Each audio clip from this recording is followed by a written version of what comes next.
Le troisième épisode de The Last of Us commence juste après que Joel et Ellie aient perdu Tess. Ellie essaie de parler à Joel de sa perte et Joel n'a clairement pas bien pris cet incident. Au fur et à mesure qu'ils avancent, Ellie essaie de plus en plus d'approcher Joel, mais Joel n'est pas intéressé. Ellie, qui n'a bien sûr que 14 ans, dit des blagues ringardes et veut bavarder, mais Joel est trop triste pour s'en soucier. Ils continuent de bouger et après un moment, ils atteignent un petit bâtiment sur leur chemin.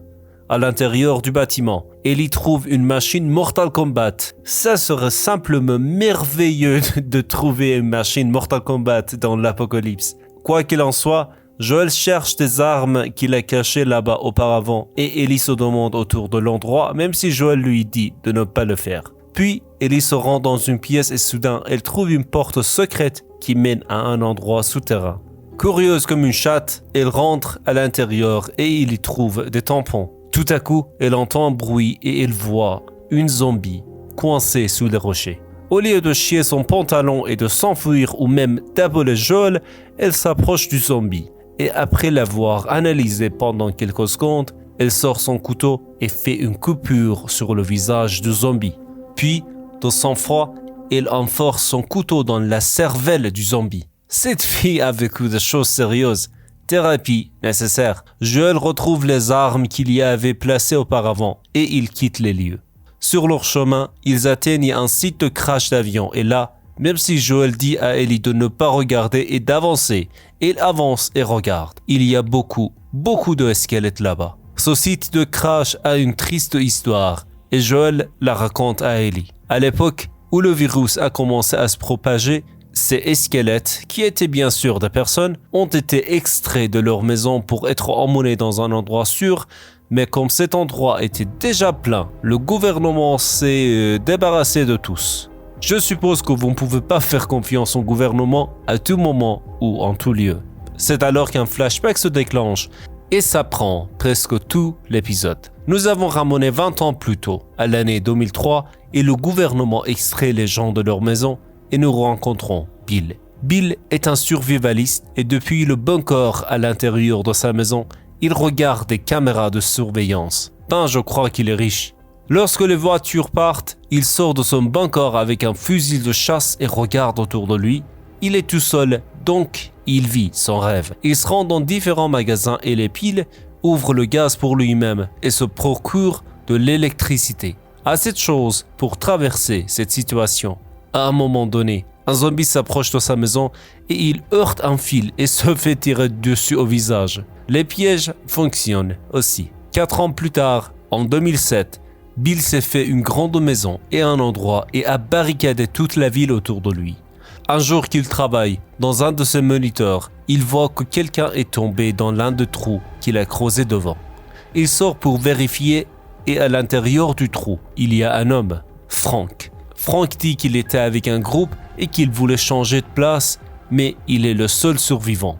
Bill le vérifie très soigneusement pour détecter les champignons, puis Bill l'invite à entrer. Bien sûr, l'homme se force à entrer dans sa maison et à l'intérieur de la maison de Bill, Frank prend une douche et s'assoit à table et Bill lui apporte un plat merveilleux. Lorsque la nourriture est terminée, Frank est censé partir selon son accord et il ne devrait pas parler de cet endroit à personne, mais il voit un piano et dit qu'il ne fera qu'une seule chanson, puis il partira. Bill est un peu choqué et bizarre, mais il dit que ça va.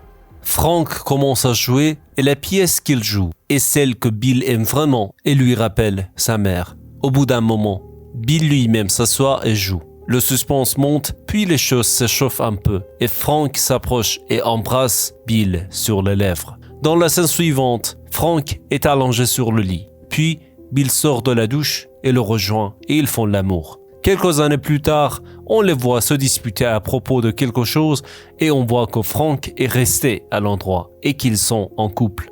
La raison pour laquelle ils se disputaient était le fait que Frank voulait inviter des gens, mais Bill était contre cette idée. Ensuite, nous passons à une table et Joel et Tess sont assis et Bill et Frank sont là aussi.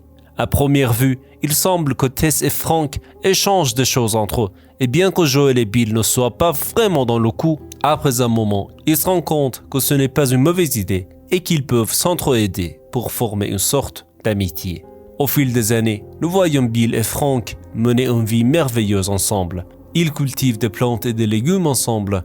Ils se font attaquer à un moment donné et Bill se fait tirer dessus. Ils sont là, l'un pour l'autre, contre vent et marée. Ensuite, nous avons coupé quelques années plus tard, l'année est 2023, ce qui signifie l'heure actuelle. Frank est en fauteuil roulant et Bill s'occupe de lui. Ils mangent ensemble et nous découvrons que Frank est vraiment malade et faible et qu'il n'est même pas assez fort pour tenir sa cuillère. Ils vont se coucher et quand Bill se réveille le matin, il voit Frank assis près du lit.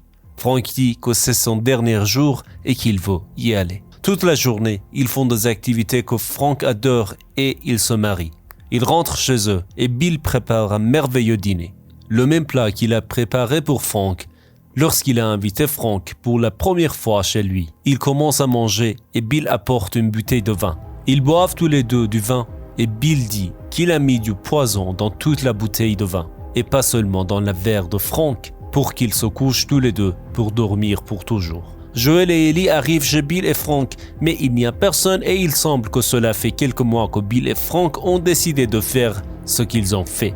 Joel et Ellie fuient la maison et Ellie trouve une lettre que Bill a écrite pour Joel. Dans la lettre, Bill dit à Joel de s'occuper de Tess et Joel est vraiment bouleversé. Il y passe quelques heures, ils prennent des douches et Joel trouve la voiture dont il avait besoin. Ils obtiennent des armes et des choses qu'ils ont besoin et à la fin, ils quittent l'endroit dans le camion de Bill. C'était le récap du 3e épisode de The Last of Us. Assurez-vous également de vérifier le récap des épisodes précédents. Merci